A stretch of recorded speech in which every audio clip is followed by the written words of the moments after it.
world provides a service of some kind. That much is self-evident.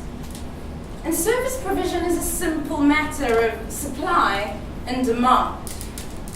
The rarer something is, the more you pay for it, and vice versa. It's the same with shrinks.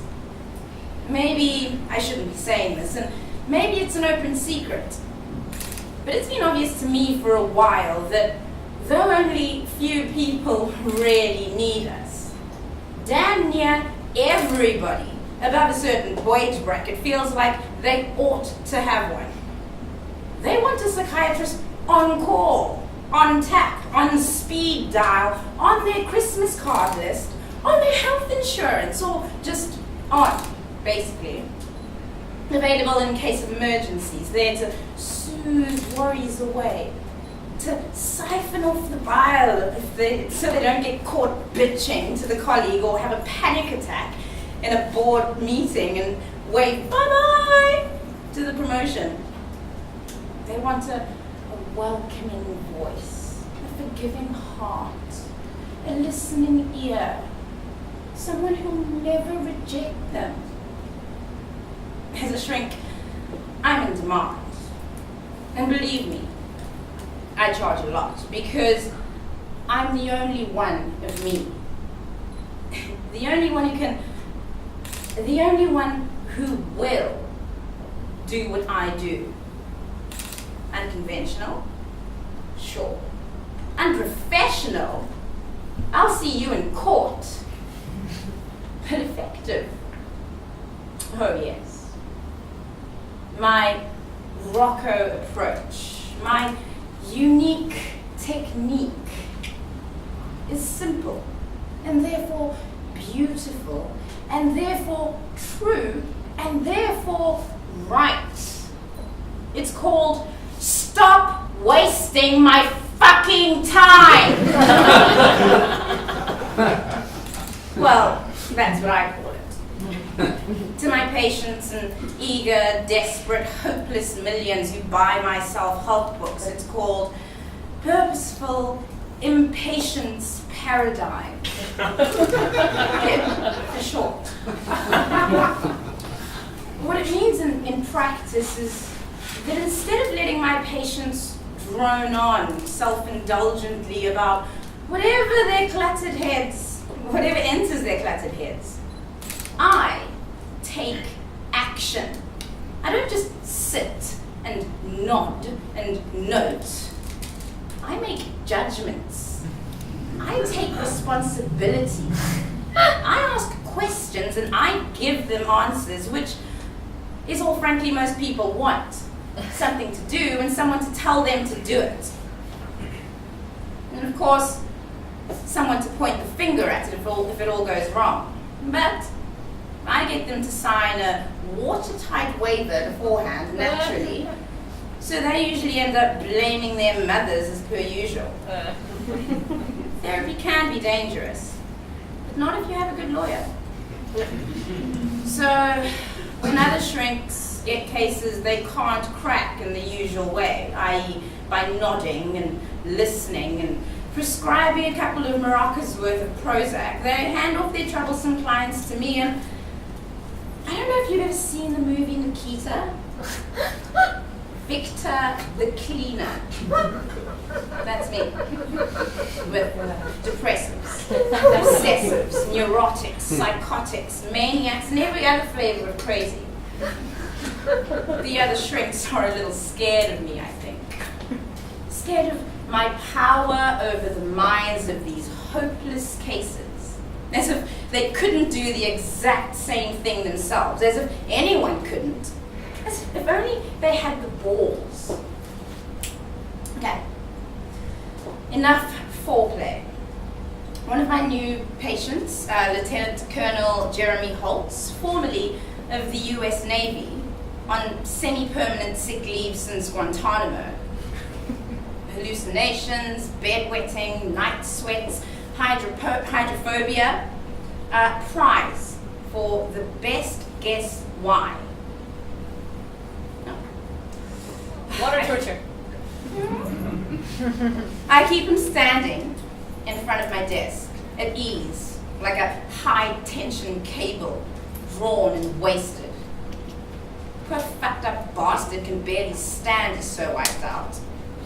I take all this in at a glance, and then I drop my eyes to his case notes, letting the silence spread like a pool of piss. Military types respond well to disdain and contempt, which is lucky because that's all I've got for this one.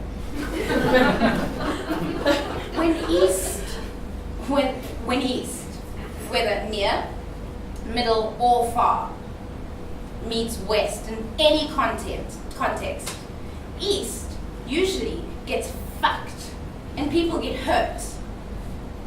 Look at Vietnam. First, the French had their fun back when it was Indochina, and then America weighed in. Okay, that was hardly a shining victory, but that's a rare example of the West biting off too big a mouthful. Otherwise, it's chomp chomp, stomp stomp, all the way. And this particular asshole was part of the problem. So Jeremy, I ask him, at last, in a voice from the back of the chiller cabinet, why are you here? Guess I got some issues, he says in a barely there matter.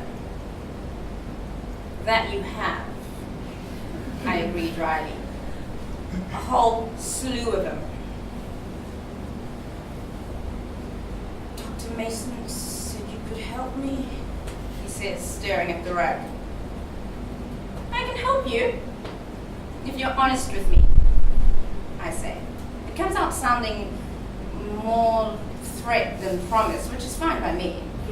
At this he glances up for a shaving of a second into my eyes. Anything, he says. It takes 3 sessions for him to admit that he was involved in a spot of waterboarding way back on that notorious island, and that's why his hitherto unspecified screaming nightmares that's what they're about. I guessed this straight off, naturally, as any half-intelligent person would. But there's always a certain catharsis in getting a patient to admit what he knows you already know. It's all about taking responsibility, and then, of course, abdicating it to me. Guilt and shame. Gotta love him. He's crying as he tells me about it. The good thing about where the shrink traditionally sits during a consultation, that is, at the head of the couch, just behind and to the left of the babbling patient, is that you can see them, but they can't see you. Specifically, they can't see what you're writing, or in my case, doodling, or in this precise case, checking off a prepared list, the final part of Jeremy's treatment, one I compiled earlier. There's a bunch of horrible detail, nothing I haven't heard before. Threats, insults, abuse, imprisonment, lies, beating, torture, confessions. And that about covers it up. And guilt. Guilt. Guilt, of course. About following orders and personal conscience and a man's damned inhumanity to man. Keep making excuses, asshole! The one interesting detail Jeremy comes up with is that waterboarding, although not technically drowning, has the effect on the victim of making him feel like he is. Psychologically, I can see the elegance and neatness of such a technique. I mean, after all, I practice something similar. When I tell a patient to do something, they're not technically orders, but they always feel as though they must obey. I've forgotten more about the abuse of authority and the power of metaphorical white coat than Milligram or Zimbardo ever knew. Jeremy describes the process to me in a broken, sobbing sentences while I tick, tick, tick. A board, shackles or ropes, a man, face up, a gallon or 2 of water, and later a rag in the mouth, then cling film over the face. Apparently CIA officers who who have subjected themselves to this technique have lasted an average of 14 seconds before caving in. I never knew that. I took off the last item, stand up and stretch my tendons. Time to save another soul. Let's see how long Jeremy lasts. I know he won't object. He's so rotted with guilt that he's just begging me to punish him.